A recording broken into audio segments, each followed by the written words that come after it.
नमस्कार दोस्तों, मैं हूं अंतिमा की जिंदगी। स्वागत करती हूं दोस्तों अनीता पांडे देहाती लोकगीत पे। दोस्तों आज हम और अनीता ममता दीदी लेकर आए बहुत प्यारा सा कलसा कोठाई गीत। ये कलसा कोठाई भैया मार झगड़ा कुल होत बा, लाठी चल जाए वैसा करता है, छोटी छोटा हो गया बा। हाँ, तो एका भी ने पूरा गीत देखा जाए। ननद भौजाई झगड़ा है, कैसे देते हैं नेक, कैसे ना देते हैं नेगे भी ने झगड़ा होत बा। वैसे हर जगह नेगे में मफुला गुल होबे करते हैं पिया है गाने में। तो आप सब पूरा गीत सुनिए लास्ट तक, तब समझ में आए नेक पाए कि ना पाए ननद रानी झगड़ा के जाए पर। लेकिन प्यार दुलार दे जाए भाई, वो प्यार दुलार न दे जाए तो अधूरा रह जाए।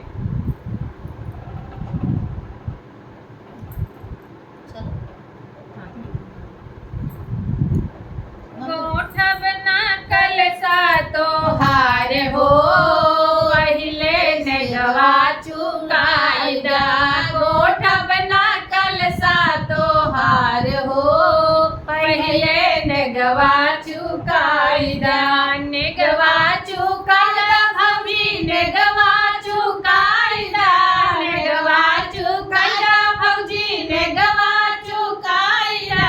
गोठब ना कलसा तो हार हो, पहिले नेगवा चुकाइदा।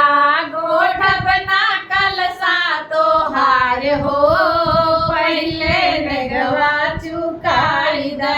गोबर और माटी छुअत डर लागे, गोबर और माटी छुअत डर लागे। हमरो दुखई दुई नौ हाथ हो, पहिले नेगवा चुकाइदा।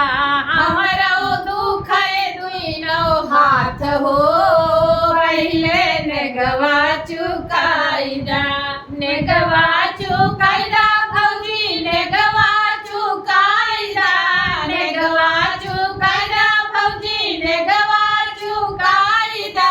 गोठब ना कलसा तो हार हो, भौजी नेगवा चुकाइदा। गोठब ना कलसा तो हार हो, भौजी नेगवा चुकाइदा। जऊ मोरी ननदी कलसा गोठबियो, जऊ मोरी ननदी कलसा गोठबू। तोरे भाई तोरे भैया से बताई हो, भौजी नेगवा चुकाइदा। देवई तोरे भैया से बताई हो, पहिले नेगवा चुकाइदा। गोठब ना कलसा तो हार हो, भौजी नेगवा चुकाइदा। नेगवा चुकाइदा भौजी, नेगवा चुकाइदा।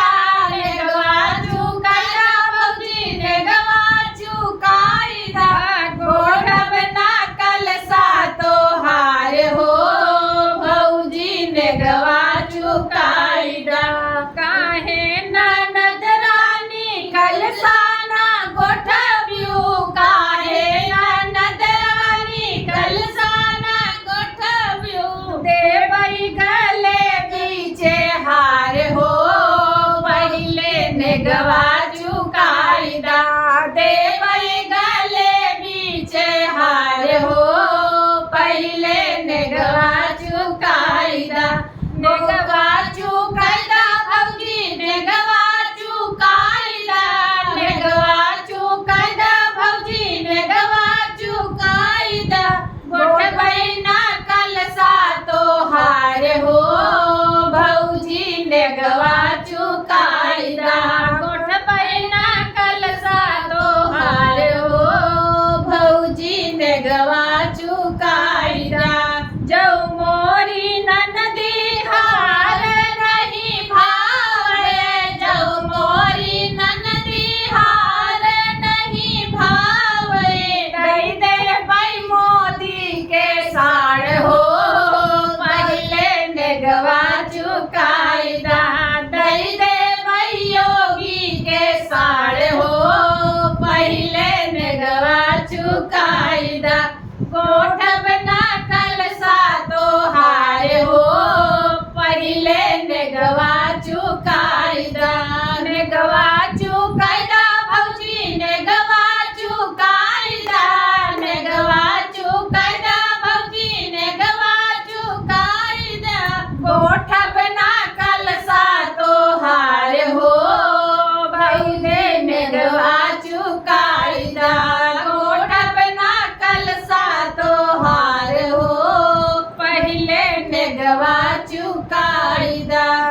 हार नाय भावा ननद रानी तू है पौबे करबो जौने का हुआ हो अरे बात गोठ देबो अब कोई दौलत के हार के ना भाई साड़ लिए ये देखिए बियाह परे वाला बा हाँ। और नेक लम्बा चौड़ा ये देंगे हमारे सब में सहयोग में पूरा जुटी रहा हाँ हाँ तो आप सब सुने प्यार दुलार आशीर्वाद हाँ देंगे खूब देइए और नेक मिले सब नंदे चलिए सबको मिले नेक भाई आइए